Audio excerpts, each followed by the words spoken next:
خلينا افترض معاك يا صديقي ان انت مستهلك وانا بياع.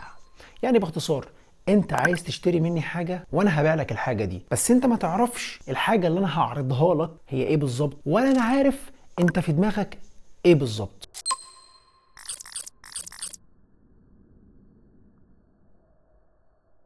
تعال ناخد الكلب ده كمثال. الكلب ده هو دماغه كبيرة قوي، يعني فاكر الكلب ده صح؟ كنا بنتفرج عليه واحنا اطفال صغيرين.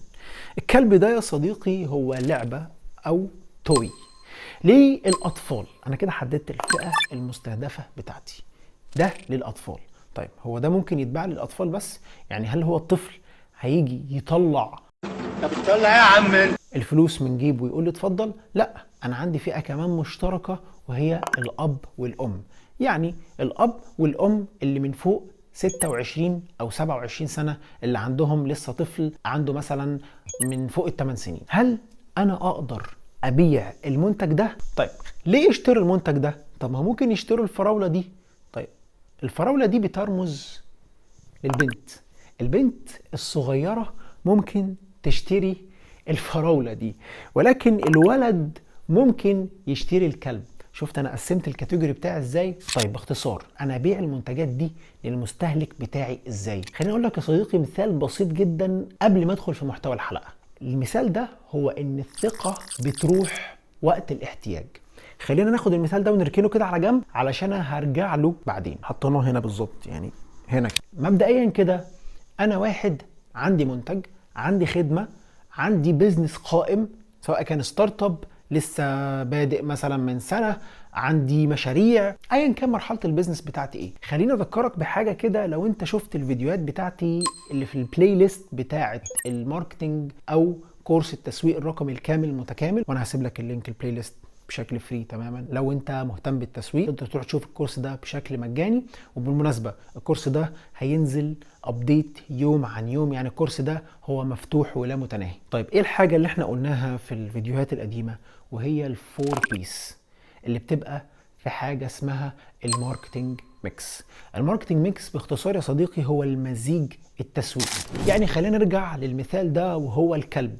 الفور بيس هو اختصار لاربع حاجات: البرايس سعر التوي دي، تاني حاجة البليس المكان اللي هعرض فيها المنتج، البيبل وهو الناس اللي انا هبيع لهم المنتج، واخر حاجة البروموشن طريقة الترويج او عرض المنتج بتاعي للفئة اللي انا بستهدفها. ده كده بكل بساطة يا صديقي هو انا ازاي احدد الاساس بتاعي. هو انا كده ببني اساس. انا لما اجي مثلا ابني عقار او ابني حاجة باسس، بنزل تحت تاسيس.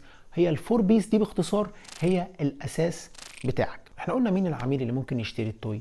قلنا الاب او الام اللي فوق السن.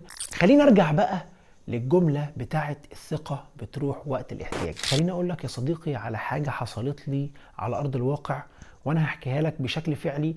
هتختصر عليك مشوار كبير جدا من كورسات وفهم اعلانات وانك انت ازاي تسوق بشكل صح للمنتج. باختصار يا صديقي الموقف اللي حصل لي هو من خلال الايربودز. انا من الناس ان السماعات ما بتفارقش وداني طول ما انا ماشي في المواصلات، رايح اشتغل، رايح مشوار. السماعات من الحاجات اللي انا بالنسبه لي حساسه جدا، ما اقدرش ان انا استغنى عنها.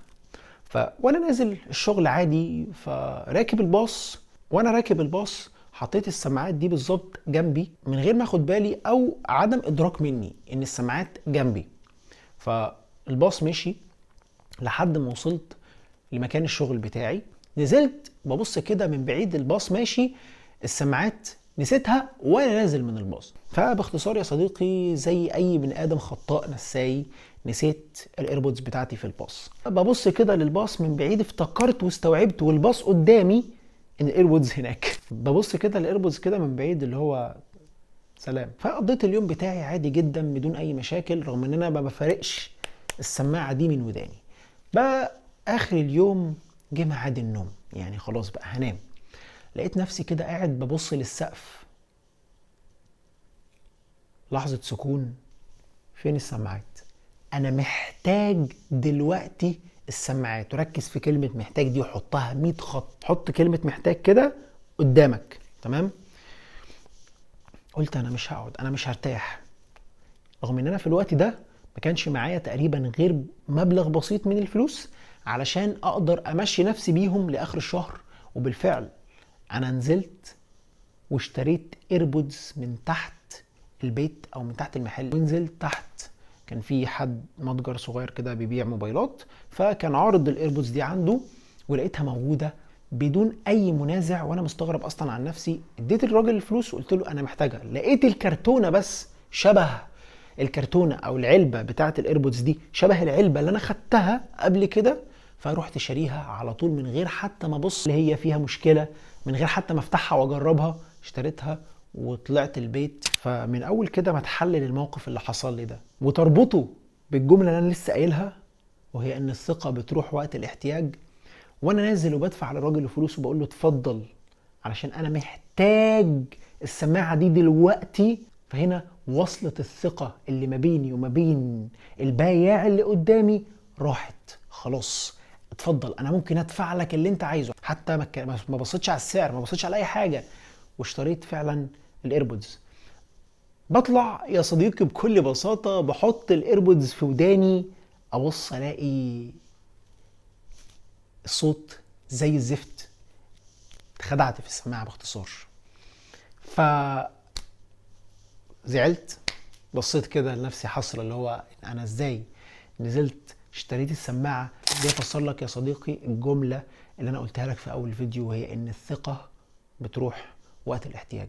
لو انت من الناس اللي مهتمه بمجال الماركتنج والميديا باينج، هسيب لك لينك الواتساب بتاعي تحت، وهسيب لك لينك السايت بتاعي في فري سيشن مجانيه، سيشن بشكل مجاني تماما بدون اي مقابل، تقدر تخش تشوفها، بتتكلم عن البرفورمانس ماركتنج. لو انت من الناس اللي حابب طبعا تتعلم ماركتنج او ميديا باينج. شايف ابو دماغ كبيره ده بيقول لك ما تنساش تعمل لايك وسبسكرايب للقناه علشان يوصلك كل جديد.